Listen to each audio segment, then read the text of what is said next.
ওকে ওকে শুনতে পাচ্ছো? জি স্যার, শুনতে পাচ্ছি। এখন আমি হোস্ট হিসেবে সম্ভবত ওকে হোস্ট না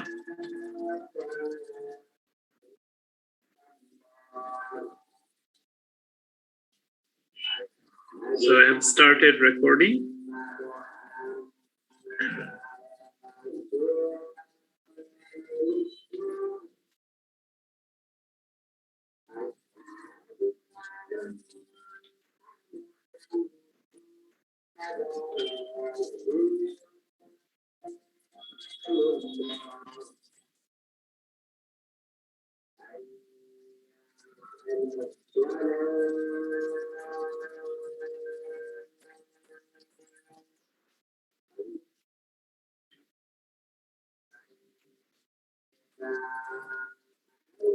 ওকে, তাহলে আমরা বলছিলাম যে ম্যাক্রোনিউট্রিয়েন্ট আর মাইক্রোনিউট্রিয়েন্ট এগুলো তোমরা পাই নাও ভালো মতো জানো। ম্যাক্রোনিউট্রিয়েন্ট বলতে আমরা বলছি যে যে সমস্ত নিউট্রিয়েন্ট প্ল্যান্ট তার গ্রোথ ডেভেলপমেন্টের জন্য প্ল্যান্টের নিউট্রিশনে বেশি পরিমাণে প্রয়োজন in terms of amount quantity, বেশি কোয়ান্টিটিতে যে সমস্ত নিউট্রিয়েন্ট প্রয়োজন সেগুলোকে আমরা বলি ম্যাক্রোনিউট্রিয়েন্ট, যেমন nitrogen, phosphorus, potassium, sulphur, calcium, magnesium. So this are all macronutrient. আর মাইক্রোনিউট্রিয়েন্ট হলো যে সমস্ত নিউট্রিয়েন্ট কম পরিমাণে দরকার। তাহলে বেশি বলতে আমরা বোঝাচ্ছি যেগুলোর কনসেন্ট্রেশন প্ল্যান্টের বডিতে 0.1% বা 1000 ppm। যে সমস্ত নিউট্রিয়েন্টের কনসেন্ট্রেশন 1000 ppm বা 0.1% এর চেয়ে বেশি তাদেরকে আমরা বলি ম্যাক্রোনিউট্রিয়েন্ট।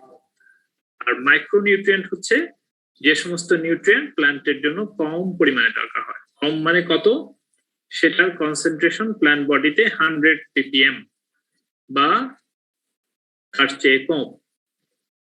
100 ppm বা তার চেয়ে কম পরিমাণে যে সমস্ত নিউট্রিয়েন্ট দরকার তাদেরকে আমরা বলি মাইক্রোনিউট্রিয়েন্ট। তাহলে ম্যাক্রোনিউট্রিয়েন্ট আর মাইক্রোনিউট্রিয়েন্ট, ম্যাক্রোনিউট্রিয়েন্ট বেশি দরকার, মাইক্রোনিউট্রিয়েন্ট কম পরিমাণে দরকার। ম্যাক্রোনিউট্রিয়েন্ট গুলো more available at pH, at neutral pH। সয়েলের pH যদি নিউট্রাল হয়, ক্লোজ টু নিউট্রাল, তাহলে সেই কন্ডিশনে ম্যাক্রোনিউট্রিয়েন্টের অ্যাভেলেবিলিটি বেশি। আর প্ল্যান্টের pH, সয়েলের pH যদি অ্যাসিডিক রেঞ্জে থাকে, acidic range means less than 5.5, এরকম অবস্থায় যদি থাকে,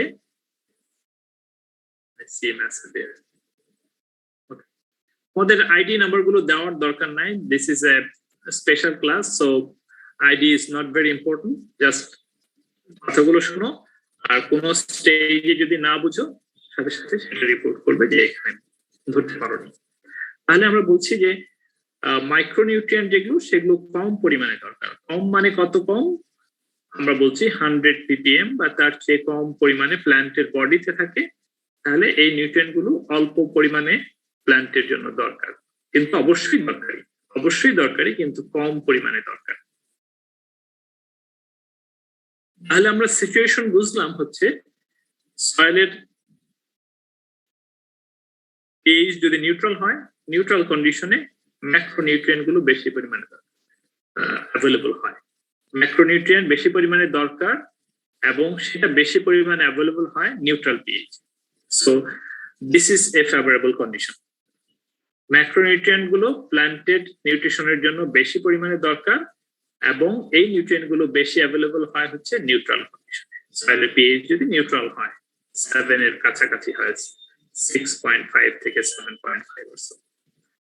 আর মাইক্রোনিউট্রিয়েন্ট গুলো কম পরিমাণে দরকার, এগুলো বেশি অ্যাভেলেবল হয় হচ্ছে সয়েলটা যদি অ্যাসিডিক হয়, pH less than 5.5। আর যদি pH নিউট্রাল হয়, তো সেই অবস্থায় ম্যাক্রোনিউট্রিয়েন্ট বেশি পরিমাণে অ্যাভেলেবল হয়, মাইক্রোনিউট্রিয়েন্ট কম পরিমাণে অ্যাভেলেবল হয়। And that is the desirable condition. কারণ ম্যাক্রোনিউট্রিয়েন্ট গুলো প্ল্যান্টের জন্য বেশি দরকার, মাইক্রোনিউট্রিয়েন্ট গুলো কমই দরকার। So neutral pH is more favorable for growing crops. On the other hand, if the soil is acidic, soilটা যদি acidic হয় তাহলে acidic condition-এ ম্যাক্রোনিউট্রিয়েন্ট কম পরিমাণে অ্যাভেলেবল হয়, যেটা বেশি দরকার প্ল্যান্টের জন্য সেটা কম পরিমাণে অ্যাভেলেবল হচ্ছে। মাইক্রোনিউট্রিয়েন্ট গুলো বেশি পরিমাণে অ্যাভেলেবল হয়, যেটা আসলে কম দরকার। তাহলে মাইক্রোনিউট্রিয়েন্ট কম দরকার কিন্তু তার অ্যাভেলেবিলিটি বেশি, এবং এই নিউট্রিয়েন্ট গুলোর বিহেভিয়ার এমন যে এটা প্ল্যান্টের জন্য দরকার সেটা ঠিক আছে, কম পরিমাণে দরকার, এবং এই নিউট্রিয়েন্ট গুলো যদি বেশি পরিমাণে সয়েলে অ্যাভেলেবল হয়, প্ল্যান্ট যদি বেশি পরিমাণে আপটেক করে, তাহলে প্ল্যান্টের মধ্যে ওই এলিমেন্ট গুলোর নিউট্রিয়েন্ট গুলোর টক্সিসিটি সিমটম শো করে, যেমন aluminium toxicity, iron toxicity, manganese toxicity, zinc toxicity. এগুলো কিন্তু nutrient, except aluminium. Iron nutrient, manganese nutrient, zinc nutrient, micronutrient. কিন্তু এগুলো যদি বেশি পরিমাণে অ্যাভেলেবল হয় তাহলে টক্সিসিটি শো করে। So that condition is not favorable. Therefore, acidic soil is not favorable for growing crops in terms of nutrient availability. Is it clear? This is how soil pH has a significant role in nutrient availability. এখানে আমরা একটা figure দেখছি।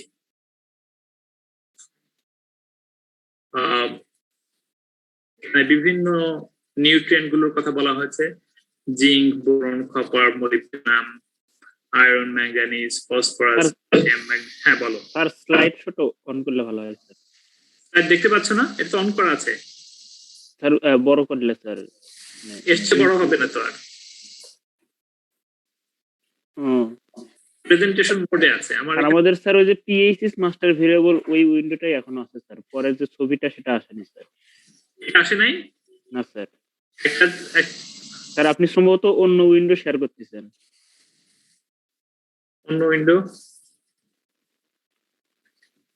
কোন কথা বলো? হাজারো বিপদ। ওকে, stop share, আবার শেয়ার করি।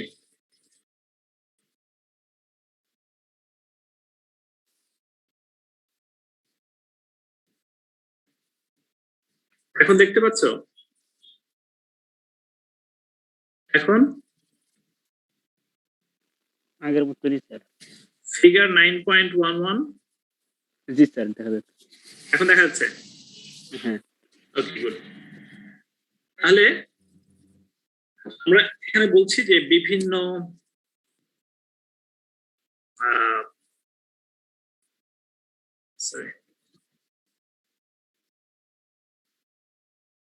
নিউট্রিয়েন্ট দেখা যাচ্ছে, আর উপরে একটা স্কেল আছে, হরাইজন্টাল স্কেল, সেখানে পিএইচ 9 থেকে 9, 8, 7, 6, 5 থেকে 9 পর্যন্ত পিএইচ দেখা যাচ্ছে। এখন আমরা যে একটা শেডেড পার্ট দেখা যাচ্ছে, that covers 5.5 to 7, এবং এক্ষেত্রে যে বিভিন্ন ওয়েজ গুলো আছে, এই ওয়েজের যে ওয়েটটা ইন্ডিকেট করছে যে ওই নিউট্রিয়েন্টটা কতটুকু অ্যাভেলেবল। একটা ওয়েজের যে উইথ, প্রস্থ যেটা, সেই প্রস্থটা ইন্ডিকেট করে এই নিউট্রিয়েন্টটা কতটুকু অ্যাভেলেবল।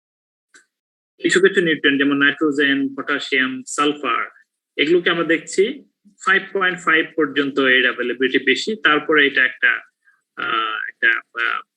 শার্প ওয়েজের মতো হয়েছে, তাহলে তার নিউট্রিয়েন্ট অ্যাভেলেবিলিটি কমে যাচ্ছে, এই নিউট্রিয়েন্ট গুলো অ্যাভেলেবিলিটি কমে যাচ্ছে। তাহলে 5.5 থেকে 7 এর মধ্যে ব্যাকটেরিয়া, ফাঞ্জাইয়ের অ্যাক্টিভিটির সাথে সাথে আমরা দেখতে পাচ্ছি নাইট্রোজেন হাই, পটাশিয়ামের availability a little low at 5.5, কিন্তু 6 থেকে এটা বেশি। সালফারও একই অবস্থা, 6 থেকে এটা হাই, ইভেন 5.5 থেকে এটা হাই। ক্যালসিয়াম, ম্যাগনেসিয়ামও high, phosphorus high also, iron, manganese এটা বেশি, এবং এরপরের থেকে এটা কমেছে। এবং এটা পিএইচ যখন লো তখন কিন্তু আরো বেড়েছে। দেখো বামের দিকে পিএইচ লো এবং সেদিকে এই ওয়েস্টার ওয়েট আরো বেড়েছে। molybdenum it behaves differently. molybdenum এটা একটা exceptional element, a nutrient element in terms of its availability in relation to pH. এরকম যদিও এটা একটা মাইক্রোনিউট্রিয়েন্ট কিন্তু এটা বিহেভ করে হচ্ছে ম্যাক্রোনিউট্রিয়েন্ট, একটা exception copper, boron and zinc. তাহলে সবগুলো নিউট্রিয়েন্টের ক্ষেত্রেই আমরা দেখতে পাচ্ছি এর অ্যাভেলেবিলিটি 5.5 থেকে 7 এই রেঞ্জের মধ্যে নিউট্রিয়েন্ট অ্যাভেলেবিলিটি ভালো। So that is the suitable pH range. A pH range of about 5.5 to 7 seems to be best to promote the availability of plant nutrients. In short, if the soil pH is suitably adjusted for phosphorus, the other plant nutrients, if present in adequate amount, will be satisfactorily available in most cases. So, এখানে একটা very important point সেটা হচ্ছে phosphorus. Phosphorus তো অনেক সময় বলা হয় it's the key for adjusting pH in relation to nutrient availability. তুমি একটা সয়েলের নিউট্রিয়েন্ট অ্যাভেলেবিলিটি কেমন তুমি যদি চাও তাহলে তোমাকে সবগুলো অ্যানালাইসিস করতে হবে। কিন্তু আমরা যদি সিম্পলি যদি দেখি যে if the phosphorus availability is high or not, phosphorus availability যদি সাফিসিয়েন্ট থাকে আমরা ধরে নেই other nutrients will be sufficiently available. যেমন আমরা এখানে দেখো ফসফরাস, অন্য নিউট্রিয়েন্ট গুলো কখনো বেড়েছে কখনো কমেছে। ফসফরাসের ক্ষেত্রে দেখো ফসফরাস যখন বেশি সব নিউট্রিয়েন্টই তার availability sufficient. Phosphorus higher pH এও ফসফরাস অ্যাভেলেবিলিটি কম, আবার পিএইচ যদি লো হয় তবু ফসফরাসের অ্যাভেলেবিলিটি। তাহলে হাই পিএইচ হলেও that is not good for phosphorus availability, low pH হলেও that is not good for phosphorus availability in soil. তাহলে আমরা যদি if we just adjust soil pH in relation to phosphorus, that will be sufficient for the availability of all other nutrients required by plants. Is this statement clear?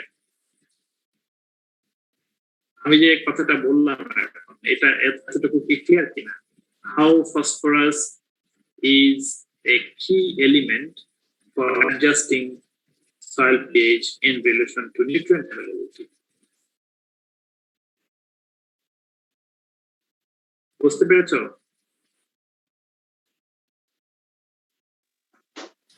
G sir. Sir আবার একটু বলেন। আমরা এখানে বলছি যে প্রত্যেকটা নিউট্রিয়েন্টের জন্য এখানে একটা করে ওয়েট বা একটা করে বার কিন্তু আছে, left to right or right to left একটা করে বার আছে। বারটার প্রস্থ এক এক জায়গায় কোথাও কমে গেছে কোথাও বেড়ে গেছে এবং that is related to the scale above, উপরে যে স্কেলটা সেই স্কেলের সাথে এটা রিলেটেড। এরকম আমরা যখন দেখি nitrogen 9-এ highly available, 8 available, 7 available, 6 available, 6.5 পর্যন্ত এটা it's fine, 6.5 এর পরে দেখো এটা কমে গেছে। একইভাবে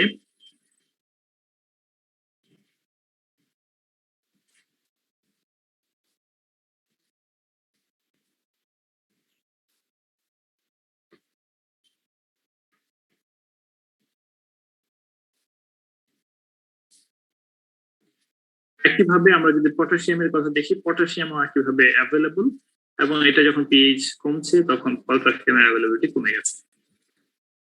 তো সালফারের ক্ষেত্রে আমরা দেখতে পাচ্ছি সালফার এ পর্যন্ত অ্যাভেলেবল, তারপরে 5.5 এর পরে সালফার অ্যাভেলেবিলিটি কমে গেছে। ক্যালসিয়াম, ম্যাগনেসিয়াম এটাও sufficiently available at neutral pH 5.5 to 7, acidic to neutral. Iron manganese আমরা দেখতে পাচ্ছি যে এটা কম পরিমাণে প্ল্যান্টের জন্য দরকার কিন্তু 5.5 তে 5.5 এর আগে কিন্তু এটার অ্যাভেলেবিলিটি অনেক হাই, যার কারণে সয়েলের পিএইচ যদি 5.5 এর চেয়ে কম হয় তাহলে এটা এত বেশি অ্যাভেলেবল হবে সেটা টক্সিক হয়ে যেতে পারে, যেটা অ্যালুমিনিয়ামের ক্ষেত্রেও তাই। কপার, বোরন, জিঙ্ক এরাও sufficiently available.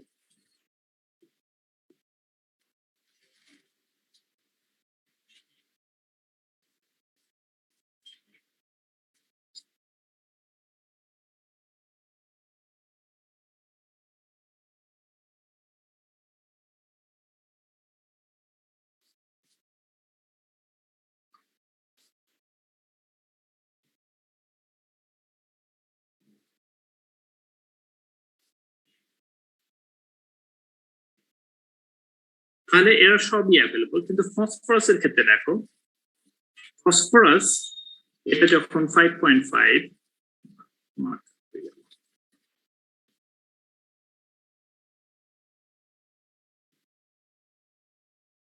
ফসফরাস যখন পিএইচ যখন 5.5 তখন এতটুকু অ্যাভেলেবল, পিএইচ যখন 7 তখন এতটুকু অ্যাভেলেবল, 7 এর পরে কিন্তু ইটস গেটিং লোয়ার, এর অ্যাভেলেবিলিটি কমে যাচ্ছে আমরা দেখতে পাচ্ছি। একইভাবে when the pH is below 5.5 তখনও কিন্তু ফসফরাসের অ্যাভেলেবিলিটি কমে যাচ্ছে। তাহলে ফসফরাস এর সাথে ফসফরাস যদি আমরা হায়ার পিএইচ ও এটা লেস অ্যাভেলেবল, লোয়ার পিএইচ ও এটা লেস, এর জন্য একটা সাফিসিয়েন্ট একটা রেঞ্জ আছে, আমরা সেই রেঞ্জটা বলছি 5.5 থেকে 7।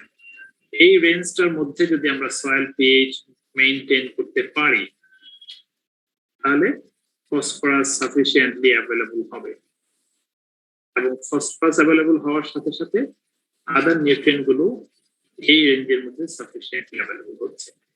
এই জন্য আমরা বলছি যে সয়েল পিএইচ যদি আমরা ফসফরাসের সাথে অ্যাডজাস্ট করি,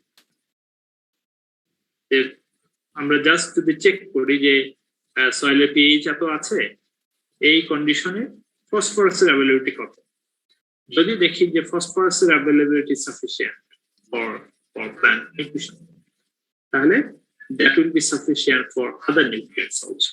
এই জন্য phosphorus sometimes it is called a key to the adjustment of soil pH in relation to nutrient availability.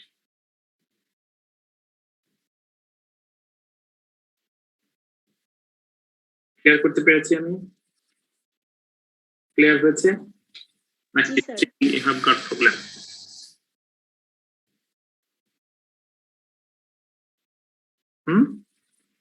Sir বুঝতে পারছি। বুঝতে পারছো? ওকে। আসসালামু আলাইকুম। ওয়ালাইকুম আসসালাম। এখানে যে মলিবডেনাম এক্সেপশনাল বিহেভিয়ার করছে, সেক্ষেত্রে সেটা কি কোনো কারণ আছে? কি কারণে এমনটা হচ্ছে? যে ইটস দ্য বিহেভিয়ার ইন এটার বিহেভিয়ারটাই হচ্ছে এমন, এই নিউট্রিয়েন্ট গুলো তোমার their response to soil acidity, response to acidity যখন আমরা চিন্তা করি তখন মলিবডেনামের যে chemistry, I will need to go deep into the chemistry, মলিবডেনামের যে কেমিস্ট্রি সেটা আসলে হায়ার পিএইচ এর সাথে সেটা that becomes more available from the soil surfaces, soiler যে exchangeable site আছে, exchangeable site থেকে more molybdenum comes to the solution when the pH is neutral, যেটা আমরা বলছি অন্যান্য ম্যাক্রো এলিমেন্টের মতো। ম্যাক্রো এলিমেন্ট যেমন বিহেভ করে, মলিবডেনামের বিহেভিয়ারটা অনেকটা সেম, যদিও এটা একটা মাইক্রোনিউট্রিয়েন্ট কিন্তু তার বিহেভিয়ারটা হচ্ছে ম্যাক্রোনিউট্রিয়েন্টের মতো in relation to soil pH. Soil pH এর সাথে মলিবডেনামের বিহেভিয়ারটা অনেকটা ম্যাক্রোনিউট্রিয়েন্টের মতো, it behaves out of their group, নিজের গ্রুপের যে বিহেভিয়ার তার বাইরে গিয়ে সে অন্য গ্রুপের মেম্বারদের মতো বিহেভ করে। How can you decrease alkalinity in soil? How can you increase soil pH. আমরা যদি কোনো একটা সয়েলকে যদি দেখি যে it's N acid soil, acid soil যদি হয় তাহলে নিউট্রিয়েন্ট অ্যাভেলেবিলিটির কথা যদি আমরা চিন্তা করি তাহলে এখানে এই সয়েলের মধ্যে আমার ম্যাক্রোনিউট্রিয়েন্ট গুলো will be less available. Micronutrient গুলো একটু হোল্ড করো, দেলোয়ার স্যার একটু ফোন দিয়েছেন। আসসালামু আলাইকুম স্যার। স্যার স্যার পাঠিয়েছি স্যার। আমি ওই যে পরীক্ষা পরপরই পাঠিয়েছি। জি স্যার।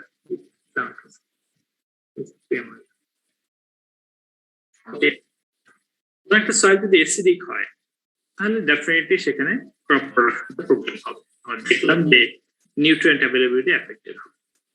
তাহলে হোয়াট ইজ দ্য রেমিডিয়াল মেজারটা কি হবে?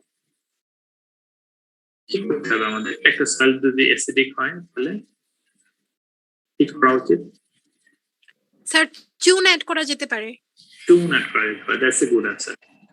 তাহলে একটা সয়েল যদি অ্যাসিডিক হয় তাহলে সেখানে নিউট্রিয়েন্ট অ্যাভেলেবিলিটি প্রবলেম হবে এবং সেটাকে কারেক্ট করার জন্য, সেটাকে ম্যানেজ করার জন্য a widely used management is liming, যেটা জানা বলেছে যে লাইমিং করতে হবে, চুন অ্যাড করতে হবে, চুন অ্যাড করলে তার pH বাড়বে।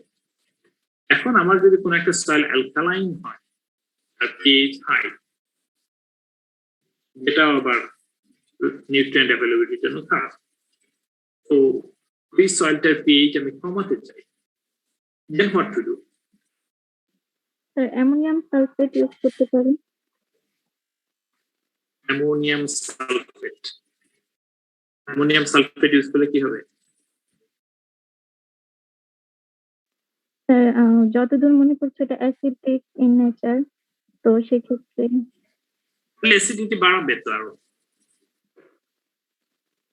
তোমার অ্যাসিডিটি বাড়াবে, কিন্তু আমরা যখন এটা আলোচনা করেছিলাম তখন বলেছিলাম যে it's an way of increasing acidity development, but it will take long. তো তোমার তো ডাইরেক্ট অ্যাকশন দরকার, ক্রপ প্রোডাকশন করতে চাও, তো তুমি ইমিডিয়েটলি এটা কয়েক বছরের পর বছর ক্রপিং করলে, আমরা যেটা বলি যে অ্যামোনিয়াম সালফেট ইউজ করলে অ্যাসিডিটি বাড়ে, অ্যাসিডিটি ডেভেলপ করে, এটা that tax a long time. কিন্তু আমরা যেমন চুনের কথা বললাম, চুন প্রয়োগ করলে ইনস্ট্যান্টলি সয়েলের অ্যাসিডিটি কমে যায়, সয়েলটা নিউট্রালের কাছাকাছি হয়, you can do crop production. যাদের বাড়ি রংপুর, দিনাজপুরের দিকে আছে, ওদিকে দেখবে যে পঞ্চগড়ের ওদিকে আছে, তারা কিন্তু নিশ্চয়ই দেখেছো যে application of lime is a very common practice in those areas because the soil is acidic. Acid soil তারা চুন দেয়, চুন দিলে সাথে সাথে pH টা রেজ করে and it becomes favorable for crop production and favorable for nutrient availability. So is there any management like that for Sir, urea continuously add kora? That will also take long time. That is also true, but that will take long time. যেমন liming এর মতো কাজ করবে না, liming যেমন so that's a question to you. এটা তোমাদের প্রতি কোশ্চেন থাকলো, এটা ক্লাস শেষে আমাকে বলবা, আমরা একটু প্রসিড করি। সয়েল বাফারিং, বাফার আমরা জানি যে বাফার মিন্স বাফারিং। আমরা যখন আগে if we think about 10 years back, তখন যে ইন্টারনেট ছিল, ইন্টারনেটে আমরা যখন ক্লিক করতাম ইট স্টার্টস মুভিং, ঘুরতে থাকতো, অনেকক্ষণ পরে একটা পেজ আসতো, এটাকে আমরা বলি বাফারিং। বাফারিং মিন্স রেজিস্ট্যান্স, মানে চেঞ্জ হতে দেয় না, চেঞ্জটাকে it controls the change, it holds changing. তাহলে buffering capacity of soil particularly refers to resistance to a change in the pH of soil solution. তাহলে বাফার যেগুলো, বাফারের তার ইনহেরেন্ট ক্যাপাবিলিটি হচ্ছে ওই সলিউশনটার pH চেঞ্জকে বাধা দেয়। তোমরা এগুলো কেমিস্ট্রিতে পড়েছো। We know an equilibrium exists between adsorbed and solution hydrogen ion. আমরা জানি যে সয়েলের মধ্যে দুই ধরনের হাইড্রোজেন আয়ন থাকে, একটা হচ্ছে অ্যাক্টিভ হাইড্রোজেন আয়ন আর একটা reserve hydrogen ion, potential hydrogen ion. Potential বা reserve hydrogen ion হচ্ছে these hydrogen ions are adsorbed on the soil colloids. Our active hydrogen ions are the ions that are present in the soil solution. তাহলে এই যে adsorb বা reserve hydrogen ion that has a strong influence in the buffering capacity of the soil. So that is all that controls the changes in pH. আমরা এখানে দুটো soil চিন্তা করি, একটা সয়েল পামের যে সয়েলটা, that soil has got high CEC, ডানের সয়েলটা লো CEC। রিজার্ভ অ্যাসিডিটি হচ্ছে এই যে ব্লু কন্টেইনার, যেটা এই পুরোটা হচ্ছে রিজার্ভ অ্যাসিডিটি, আর অ্যাক্টিভ অ্যাসিডিটি হচ্ছে এই ডান পাশে যে স্লিম যে কন্টেইনারটা, এটা হচ্ছে অ্যাক্টিভ অ্যাসিডিটি। আর লো সিইসি সয়েল যেটা, সেই সয়েলের এটা হচ্ছে বাম পাশেরটা হচ্ছে reserve acidity, active acidity. Now what happens, very little lime is added. আমরা যদি অল্প পরিমাণে লাইম অ্যাড করি, লাইম অ্যাড করলে that will neutralize the active acidity in soil. তাহলে দুই পাশেই যে আমরা আগে যাই, দুই পাশেই তার যে অ্যাসিডিটি, এটাকে যদি আমরা পিএইচ বলি সয়েলের, এই রেঞ্জটা, আর এই সয়েলের পিএইচ আমরা জানি যে আমরা যখন সয়েলের পিএইচ মেজার করি, আসলে ওই সয়েলটার যে হাইড্রোজেন আয়ন, সেই হাইড্রোজেন আয়নটাকে মেজার করি, দ্যাট ইজ অ্যাক্টিভ অ্যাসিডিটিটা মেজার করি। যখন আমরা হাই সিইসি সয়েলের পিএইচ মেজার করব, এর পিএইচ হবে এই লেভেলে, এখানে। লো সিইসি যে পিএইচ মেজার করব, সেটা হবে এখানে। আমরা এখানে দেখতে পাচ্ছি লেভেল থেকে দুটোরই পিএইচ সমান। এখন এই দুটো স্লাইড দেখা যাচ্ছে না। হ্যাঁ স্যার, স্লাইড দেখা যাচ্ছে না, আগেরটা শো করতেছে। এটা কেন হচ্ছে? এখন দেখা যাচ্ছে চেঞ্জ হচ্ছে স্লাইড? না স্যার, আগেরটাই শো করতেছে।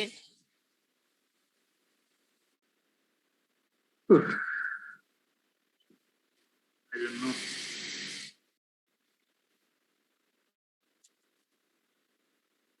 I don't know what to do. Let's see. Sir এখন আসছে। হ্যাঁ, তাহলে আমরা দুটো সয়েলকে এখানে কনসিডার করছি। একটা সয়েল হচ্ছে হাই সিইসি সয়েল, লো সিইসি।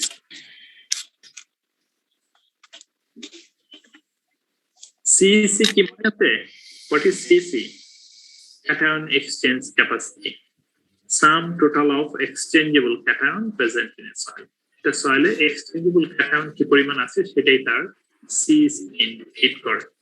তার মানে exchangeable সাইটে কি পরিমাণ হাইড্রোজেন আয়ন আছে, সেটা হচ্ছে রিজার্ভ অ্যাসিডিটি। একই ভাবে লো সিইসি এর ক্ষেত্রে এটা হচ্ছে reserve acidity. On the other hand, active acidity কথা যদি চিন্তা করি, অ্যাক্টিভ অ্যাসিডিটি দুটো সয়েলের ক্ষেত্রে সমান, কারণ এই যে ব্লু কন্টেইনার অ্যাক্টিভ অ্যাসিডিটি, এই দুটার ওয়েট একই এবং হাইট একই। তাহলে এই সয়েলটাতে অ্যাক্টিভ অ্যাসিডিটি আমরা জানি যে এই অ্যাসিডিটি আসলে ইন্ডিকেট করে সয়েলের পিএইচ কত হবে। এই সয়েলে যদি আমরা কিছু পরিমাণে লাইম অ্যাড করে দেই, লাইম অ্যাড করার সাথে সাথে আর পিএইচ কি হবে, হাইড্রোজেন আয়নগুলো নিউট্রালাইজ হয়ে যাবে। নিউট্রাল হওয়ার পরে there will be an equilibrium reactions. তখন এই রিজার্ভ অ্যাসিডিটি থেকে এই যে ফার্স্ট যে নিউট্রাল হয়েছিল, এই রিজার্ভ অ্যাসিডিটি থেকে সয়েল সলিউশনে হাইড্রোজেন আয়ন সে কন্ট্রিবিউট করে তার ফাইনালি তার পিএইচ চেঞ্জ হবে মাত্র এতটুকু। এই যে রেড মার্ক যতটুকু আমরা দেখাচ্ছি এতটুকু চেঞ্জ হবে। On the other hand, low CEC soil যেটা তার pH চেঞ্জ হবে এতটুকু। This is how reserve acidity contributes to buffering capacity in soil. একটা soil buffering capacity কত হবে তার উপর reserve acidity has got a very strong effect. তাহলে আমরা বলতে পারছি কি দুটো সয়েল যদি এমন হয় যে একটা সয়েল তার সিইসি অনেক হাই আর একটা সয়েল তার সিইসি লো। সিইসি হাই কখন হয়, কোন সয়েলের সিইসি বেশি? হাই সিইসি একটা সয়েল তার যে একটা ক্যারেক্টার বলতে পারো কখন সিইসি হাই হয় বা কখন লো হবে? High CEC low CEC. Sir high CEC তে ক্লে কন্টেন্ট বেশি হবে। আর তোমার এই আনসারটা আমি নিচ্ছি। Organic matter high. Organic matter high, good. তাহলে এরা বেশি থাকলে কেন হাই হবে? কারণ these clay particles and organic matter, they have got enormous binding sites, exchange sites. এই exchange site এ অনেক পরিমাণে ক্যাটায়ন গুলো সে ধরে রাখে, যত ক্যাটায়ন ধরে রাখে তার মধ্যে হাইড্রোজেন আয়ন ধরে রাখে। তাহলে হাই সিএসি হলে তার বাইন্ডিং সাইট অনেক বেশি, সেখানে অনেক বেশি পরিমাণে হাইড্রোজেন আয়ন আছে। একইভাবে লো সিএসি এর ক্ষেত্রে যেটা হচ্ছে যে যেহেতু সিএসি লো, তার বাইন্ডিং সাইটে হাইড্রোজেন আয়নের পরিমাণ কম, তাহলে সে খুব বেশি পরিমাণে হাইড্রোজেন আয়ন কন্ট্রিবিউট করতে পারবে না সলিউশনে, ফলে তার চেঞ্জ অফ পিএইচটা অনেক বেশি হবে। অন দ্য আদার হ্যান্ড, সয়েলের সিইসি যদি হাই হয় তার চেঞ্জ অফ পিএইচটা কম্পারেটিভলি কম হবে। তাহলে একটা সয়েলের বাফারিং ক্যাপাসিটি যদি বেশি হয় তাহলে সেই সয়েলের পিএইচ চেঞ্জ করার জন্য তোমাকে অনেক বেশি পরিমাণে লাইম অ্যাড করতে হবে, কারণ তার যে রিজার্ভ অ্যাসিডিটি সেটা তার চেঞ্জ অফ পিএইচ কে রেসিস্ট করবে। অন দ্য আদার হ্যান্ড, সয়েলের সিইসি যদি লো হয় সে চেঞ্জ অফ পিএইচ কে ওই পরিমাণে রেজিস্ট করতে পারবে না, ফলে তার পিএইচ চেঞ্জটা বেশি হবে। ক্লিয়ার? বুঝতে পেরেছো? স্যার আবার একটু বললে ভালো হয়। How buffering capacity influencing change of soil pH. CEC buffering capacity and pH, the relationship. আবার বলবো? ওকে, আমরা সিইসি বলতে জানি যে this is the sum total of exchangeable cations present in a soil. CEC একটা সয়েলের টোটাল এক্সচেঞ্জ সাইট যত আছে সমস্ত সাইট গুলোকে ফুলফিল করার জন্য, স্যাটিসফাই করার জন্য যে whole positive charge ions, colloids, clay particle, humus, এগুলো হচ্ছে সয়েলের colloid.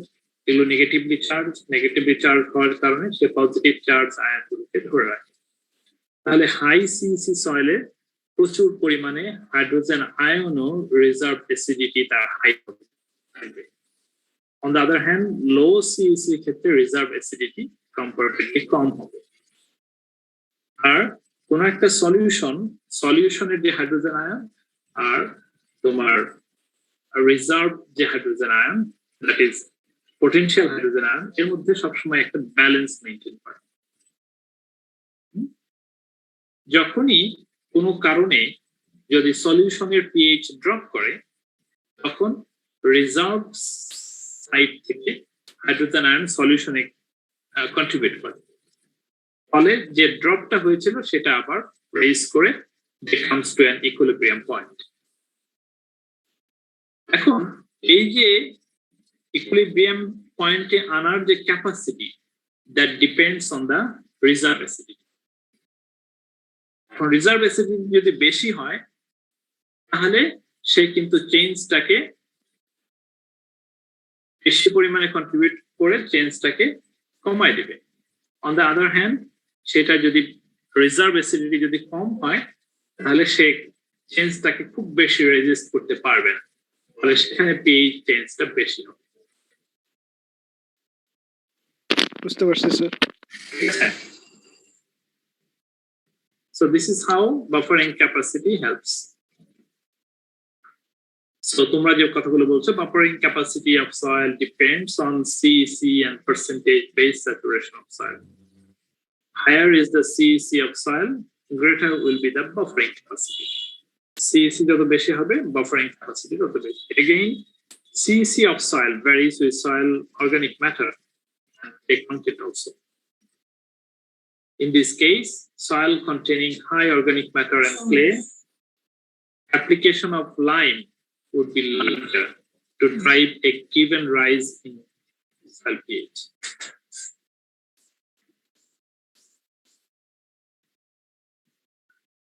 Now come to the point base.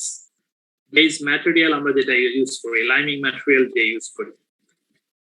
And these are the substances which decreases the hydrogen ion concentration in soil.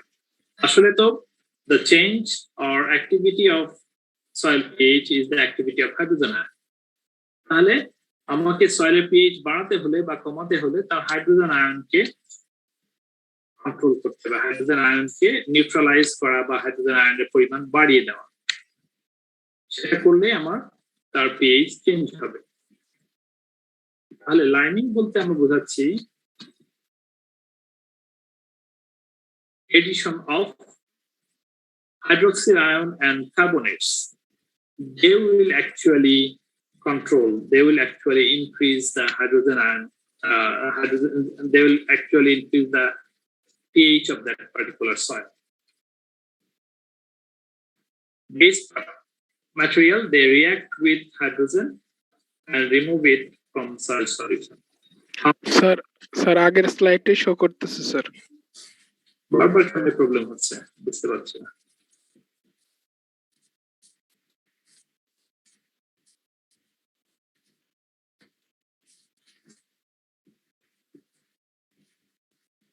এখন দেখতে পাচ্ছ? জি স্যার। দেখা যাচ্ছে hydroxyl ion plus hydrogen ion. জি স্যার, এখন দেখা যাচ্ছে।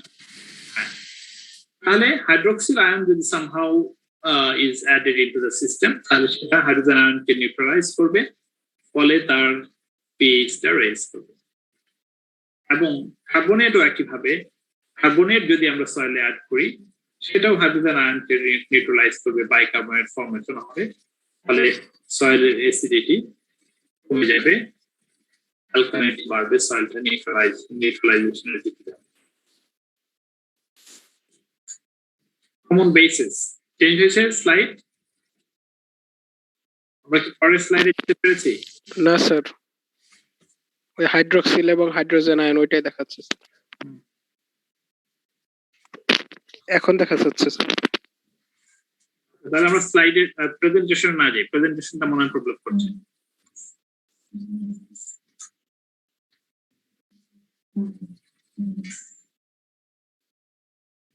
দেখা যাচ্ছে? জি স্যার। বোঝা যাচ্ছে তো না লেখাগুলো? জি স্যার, বোঝা যাচ্ছে। ওকে, তাহলে আমরা যদি সোডিয়াম হাইড্রোক্সাইড জানি, it's an alkali. Sodium hydroxide যদি অ্যাড করি, তাহলে এই সোডিয়াম হাইড্রোক্সাইড প্রচুর পরিমাণে হাইড্রোক্সিল আয়ন ওয়াটারের মধ্যে কন্ট্রিবিউট করবে সলিউশনের মধ্যে। একইভাবে ক্যালসিয়াম কার্বনেট যদি আমরা অ্যাড করি, ক্যালসিয়াম কার্বনেটও তোমার সলিউশনের মধ্যে ক্যালসিয়াম এবং কার্বনেট কন্ট্রিবিউট করবে, এবং ultimately they will neutralize the solution, neutralize the hydrogen ion in the solution, and they will increase the pH of their soil.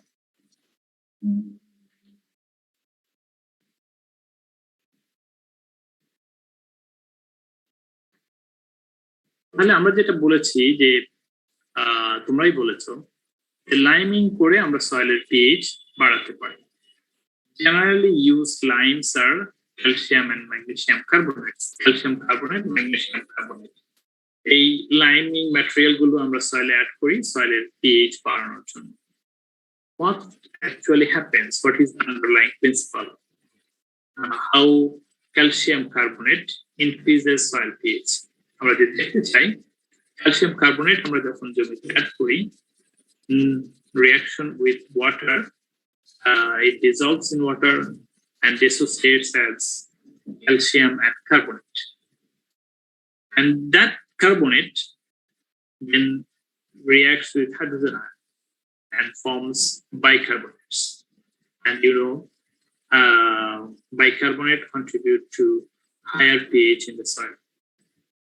তাহলে কি হচ্ছে আলটিমেটলি ক্যালসিয়াম কার্বনেটের সাথে আমরা হাইড্রোজেন আয়নের রিঅ্যাকশন হচ্ছে ক্যালসিয়াম এবং bicarbonate form করছে, and both of them will finally contribute to increasing the pH of that particular soil. তাহলে এটাই ফাইনালি তোমার সয়েলের pH-টা বাড়িয়ে দেবে। কারণ ক্যালসিয়াম কি করবে? ক্যালসিয়াম এটা একটা বেসিক ক্যাটায়ন, এটা সয়েলের মধ্যে যে অ্যাসিড ক্যাটায়ন গুলো আছে তার সাথে এক্সচেঞ্জ সাইডে যাবে, এক্সচেঞ্জ সাইডে গিয়ে অ্যাসিড ক্যাটায়ন গুলোকে সরায় দিবে। আবার বাইকার্বনেটস যেটা, bicarbonates will also, it is coming from the neutralization of hydrogen ion. So both of them contributing to increasing soil pH. Yeah? Like I said. Yes, sir. So this is how liming increases soil pH. Right.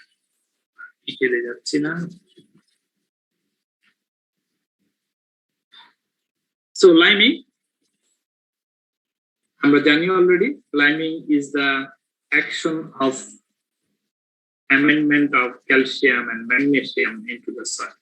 Calcium, magnesium add করে আমরা finally, the purpose is to increase the pH of that soil. Our target is to increase soil pH to 6 to 7.5.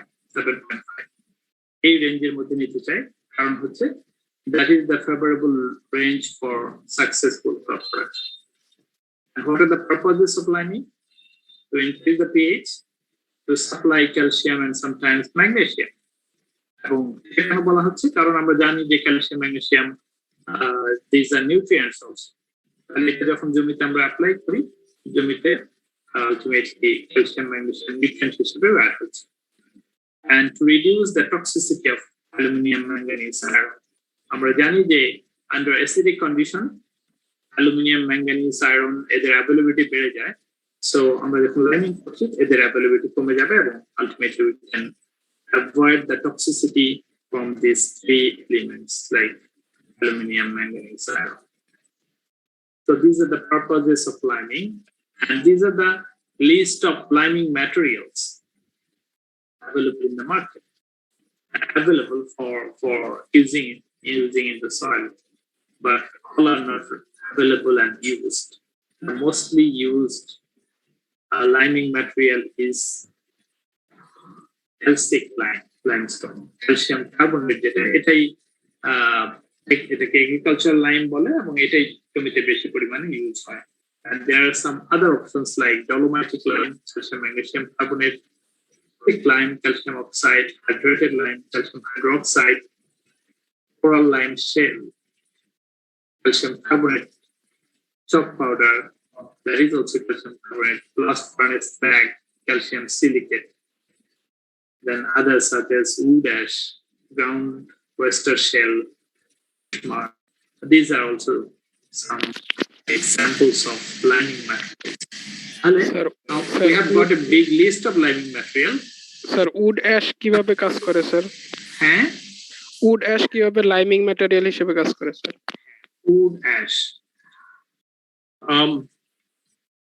যত ধরনের ash আছে, not only wood ash, এটা তোমার even তুমি যদি আমাদের গ্রামে যে এখনো রান্না করার জন্য যে বিভিন্ন খড়কুটো ইউজ করা হয়, তারপরে ধানের খড় ইউজ করা হয়, তারপর তোমার ইভেন মানে ইন জেনারেল রান্নাঘরের থেকে তুমি যে ওখানে যে ছাইটা হচ্ছে সেই অ্যাশটা তুমি যদি কালেক্ট করো, অ্যাশটা যদি অ্যানালাইসিস করো, তার পিএইচ ডিটারমাইন করো, you will find the pH around 12-13, very high pH. Very recently, in relation to one of my research, আমার একটা রিসার্চ প্রজেক্টের রিলেশনে আমরা ফার্মার্সের কিচেন থেকে ছাই সংগ্রহ করেছি। ছাই সংগ্রহ করে সেই ছাইটার pH মেজার করেছি and across different locations, বিভিন্ন লোকেশনে আমরা ছাই কালেক্ট করে অ্যানালাইসিস করেছি, দেখেছি যে on an average the pH ranges from 11 to 13, so very high pH. This is due to presence of basic cations in the system.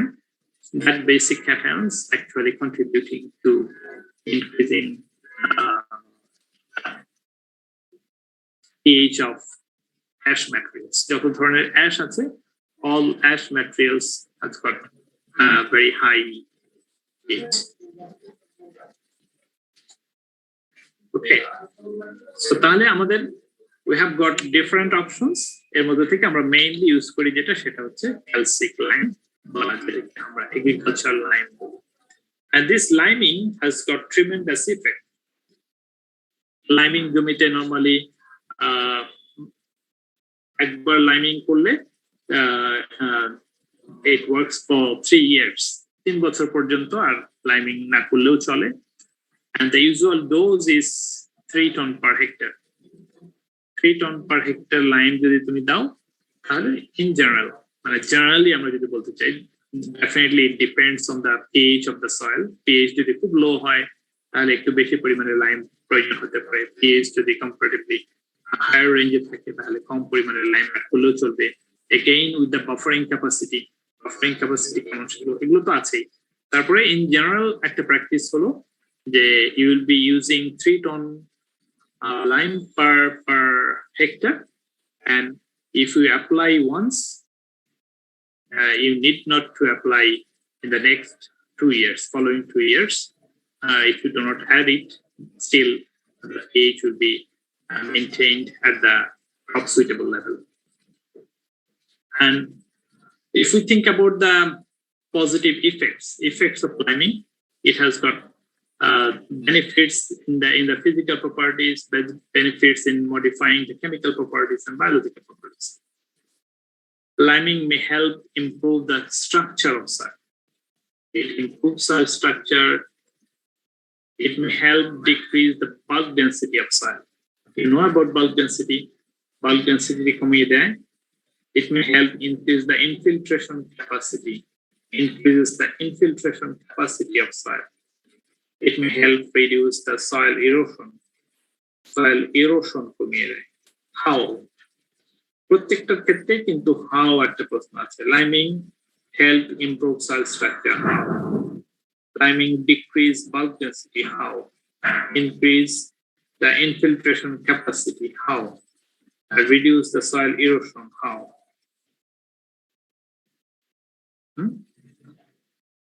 Liming reduce soil erosion কিভাবে বলো দেখি, কে বলতে পারো?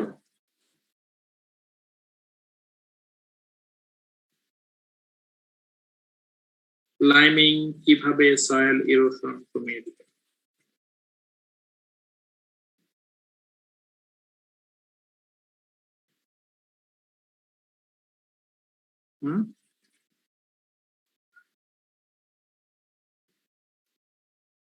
Liming may help improve soil structure. How?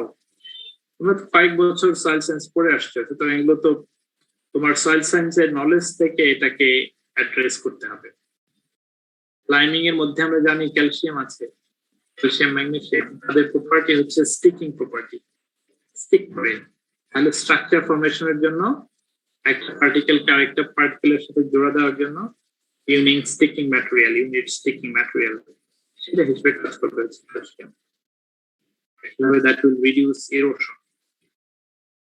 Infiltration capacity, liming যখন করবে সয়েলের মধ্যে প্রচুর পরিমাণে তোমার টিউবস, মাইক্রোটিউবস, মাইক্রোপোর তোমার এগুলো ডেভেলপ করবে, ফলে সয়েলের মধ্যে ইনফিল্ট্রেশন ক্যাপাসিটি বাড়বে। Now chemical effects, concentration of hydrogen ions will decrease, concentration of hydroxyl ion will increase, the solubility of aluminum iron, manganese will decline. The availability of phosphorus and molybdenum will increase. The amount of exchangeable calcium and magnesium will increase. The percentage base saturation will increase. Do you know what is base saturation? Base saturation, CC পড়েছো। Base saturation সেখানে আলোচনা হয়। Do you know what is that? Base saturation? Base saturation কি? আর মনে নেই?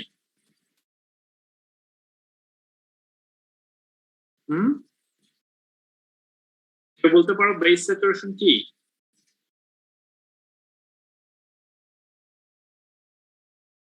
Base saturation হচ্ছে জয়শ্রী পাল বলবে। Jayashree, Sir, percentage of CEC. হ্যাঁ, Percentage of CEC. percentage of CC বলো না তো। Sir, যে বেস গুলা থাকবে CEC তে ওগুলার পার্সেন্টেজ টা বোঝাবে। হ্যাঁ, ব্যাপারটা হচ্ছে টোটাল সিইসি, যা সিইসি হচ্ছে sum total of এক্সচেঞ্জেবল ক্যাটায়নস।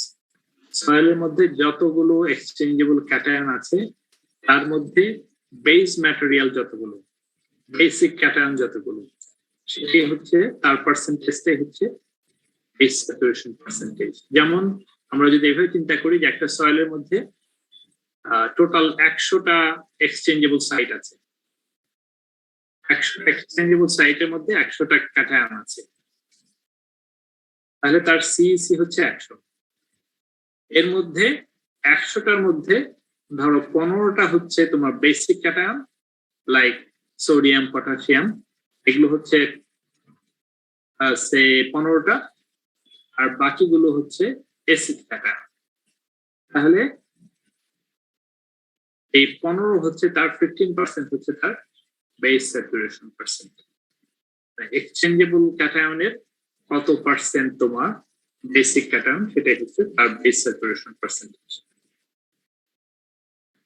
Availability of nitrogen will increase for greater decomposition of organic matter. So these are the chemical effects of liming. And then biological effect, liming may help decomposition of organic matter and formation of humus. It may help stimulate the nitrification and nitrogen fixation processes in soil. So the biological activity বাড়ায় দেয়, finally soil মধ্যে microbial activity বেড়ে যায়।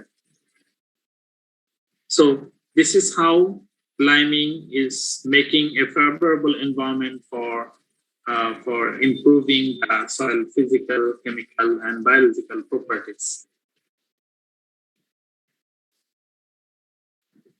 And lime requirement. Lime কি পরিমাণে দরকার হবে? আমরা বলেছি যে in general আমরা 3 ton lime প্রতি হেক্টরে ইউজ করি। But there are some factors that affect, that regulate the requirement of lime. Lime requirement K regulate করে বা কম বেশি করিয়ে দেয় কি? এটা soil factor হতে পারে। Soil factor যেমন soil pH। একটা soil pH কত তার উপর ডিপেন্ড করে আমরা তার লাইম রিকোয়ারমেন্টটাকে ফিক্স করি। pH যদি খুব লো হয়, আমরা আগে বলেছি pH টা যদি খুব লো হয় তাহলে তার লাইম রিকোয়ারমেন্ট বেশি হবে। সয়েল টেক্সচারের ক্ষেত্রে তোমরা বলেছো যে clay content has got good role. তাহলে ক্লে কন্টেন্ট কোথায় বেশি? ক্লেই সয়েলে বেশি। সয়েলটা যদি ক্লেই সয়েল হয় তাহলে তার বাফারিং ক্যাপাসিটি হাই হবে, তাহলে বাফারিং ক্যাপাসিটি হাই হলে তার লাইমিং এর জন্য, তার pH চেঞ্জ করার জন্য বেশি পরিমাণে লাইম দরকার হবে। Now organic matter content of the soil, টেক্সচারের মতোই organic matter content. Organic matter content বেশি হলে তার সিসি বেশি হবে, তার সিসি বেশি হলে দ্যাট ইজ রিজার্ভ অ্যাসিডিটি বেশি হলে আলটিমেটলি তাকে তার pH চেঞ্জ করার জন্য বেশি পরিমাণে লাইম দরকার হবে। And ultimately both of these two, texture and organic matter, contribute to buffering capacity. Buffering capacity যদি বেশি হয় তাহলে সেই সয়েলের লাইম রিকোয়ারমেন্ট বেশি হবে। Now come to crop factors. তাহলে আমরা যে pH ফিক্স করব, যে pH কততে নিতে চাই, that depends on the crops you are growing, you want to grow. তাহলে crop একটা factor যে তুমি crop ফিক্স করো ওই পরিমাণে pH চেঞ্জ করার জন্য কতটুকু লাইন দরকার হবে। So crop has an important role to fix how much lime you need for changing the soil pH. Lime factors, যে লাইমটা ইউজ করবা সেই লাইমটা কতটুকু ইফেক্টিভ, কাইন্ড অফ লাইম, কোন ধরনের লাইম ইউজ করছো সেটা, ফাইননেস অফ লাইমটা ফাইননেস কেমন, এটা যদি ফাইন পাউডার ইউজ করো তাহলে কম পরিমাণে ইউজ করলে চলবে, আর যদি এটা if you have got larger particles in your lime তাহলে সেক্ষেত্রে বেশি পরিমাণে লাগবে। and quality also, লাইম ফ্যাক্টরের মধ্যে কোয়ালিটিটাও চিন্তা করতে হবে।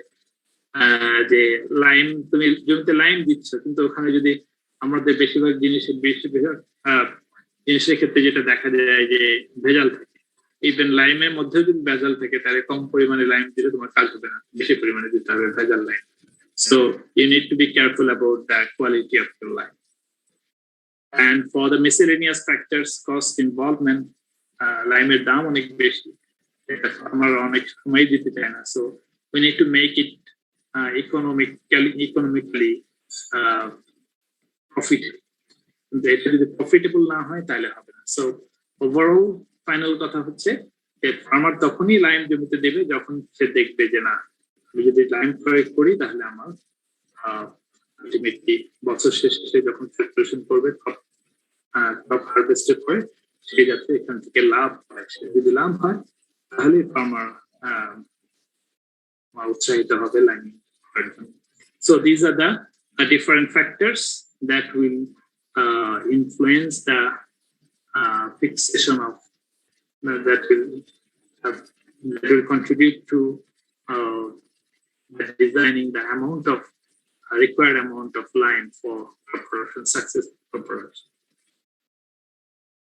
And here I have got list of crops, তাদের suitable pH range কত, optimum pH কত, tolerance রাইসের জন্য আমরা দেখতে পাচ্ছি 5 থেকে 6.5, এবং টলারেন্স হচ্ছে 4.5 থেকে 8। সো এইভাবে একই ক্রপের একই রকম pH requirement আছে, so we need to know about it, and this is how we can develop that technology of liming and its successful use in our crop production. So this is all about our liming. Do you have any question? That's it for today. কোনো question আছে? Queries? Biological factor গুলো যে ছিল ওইটা আরেকবার বললে ভালো হতো স্যার, বুঝতে পারিনি। সরি, আরেকটু ক্লিয়ার করে বলো, বুঝতে পারিনি তোমার কথা। বায়োলজিক্যাল ফ্যাক্টর আছে না লাইমিং এর জন্য, যে লাইমিং এ বায়োলজিক্যাল ফ্যাক্টর, বায়োলজিক্যাল অ্যাক্টিভিটি। জি স্যার এটা হচ্ছে বুঝতে পারিনি স্যার এখানে। হ্যাঁ, বায়োলজিক্যাল অ্যাক্টিভিটি, লাইমিং করলে বায়োলজিক্যাল অ্যাক্টিভিটি বাড়বে, আলটিমেটলি তোমার অর্গানিক ম্যাটার ডিকম্পোজিশন ভালো হবে, ডিকম্পোজিশন ভালো হলে সেটা তোমার that will form humus, that will increase the biological activity, also increase the nutrient availability also. Organic matter decomposition না হলে, organic matter জমিতে তোমার বেশি আছে কিন্তু এটা decomposition না হলে কিন্তু এটা বেনিফিট আমরা পাবো না। So we need to make environment for decomposition of the organic matter present in the soil also. আর কিছু? স্যার লাইম রিকোয়ারমেন্টের যে একটা ফ্যাক্টর ছিল সয়েল টেক্সচার, এটা কিভাবে কাজ করে স্যার? টেক্সচার, হ্যাঁ স্যার, সয়েল টেক্সচার আমরা বলেছি। সয়েল টেক্সচার যেমন ধরো একটা সয়েল তোমার ক্লে টেক্সচার, আর একটা হচ্ছে স্যান্ডি টেক্সচার। আমরা জানি যে ক্লে পার্টিকেল, যেগুলো ক্লে পার্টিকেলস আর নেগেটিভলি চার্জ। একটা সয়েল যদি ক্লেই হয় তার সিইসি হাই হবে, একটা সয়েল যদি স্যান্ডি হয় তার সিইসি কি হবে, লো হবে। তাহলে হাই সিইসি হলে তার বাফারিং ক্যাপাসিটি হাই হবে, আলটিমেটলি বাফারিং ক্যাপাসিটি হাই হলে তার লাইম রিকোয়ারমেন্ট বেশি হবে। এই যদি তুমি চেঞ্জ করতে চাও তাহলে বেশি পরিমাণে লাইম দরকার হবে। ঠিক আছে? জি স্যার, বুঝতে পারছি। আর কোনো কোয়েরি আছে?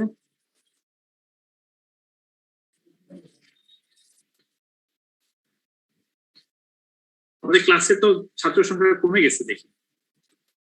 We started with 212 and now you are 174. Alkaline হলে পিএইচ কমানোর জন্য কি ইউজ করব স্যার? পরে বলবেন বলছিলেন। হ্যাঁ, আমি বলার কথা না, তোমাদের বলার কথা। স্যার এক্ষেত্রে কি সালফিউরিক অ্যাসিড ইউজ করা যাবে? জমিতে সালফিউরিক অ্যাসিড দিলে তো সব পুড়ে যাবে। স্যার তাহলে sir aluminium sulphate. Aluminium sulphate. Normal recommendation হচ্ছে সালফার অ্যাড করা, এলিমেন্টাল সালফার।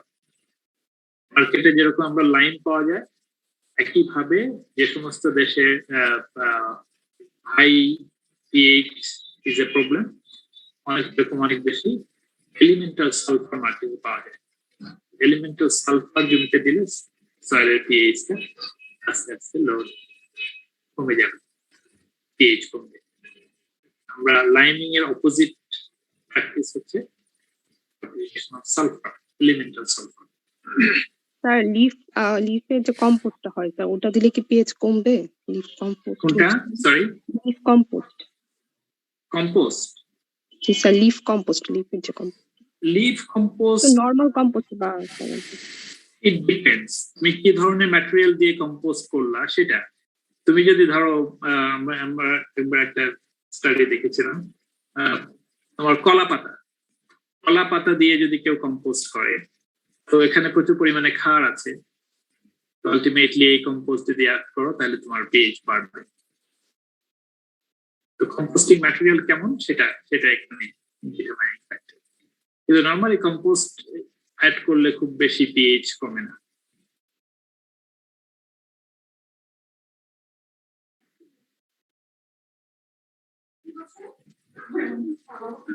আর কোনো কোয়েরি আছে? নাই? যদি না থাকে তাহলে আজকে পর্যন্তই। আর তোমাদের অ্যাট এনি স্টেজ যদি কারো কখনো কোনো মনে হয় যে এই পার্টটা তোমার কাছে ক্লিয়ার না, you are always welcome to contact me. Contact করলে I will discuss any point. Sir আপনার কি আর কোনো ক্লাস আছে? না, এই পর্যন্তই শেষ, আমার এই পর্যন্তই। Okay sir. Okay. Thank you very much. Thank you for attending class. Class করে তাদের জন্য কি?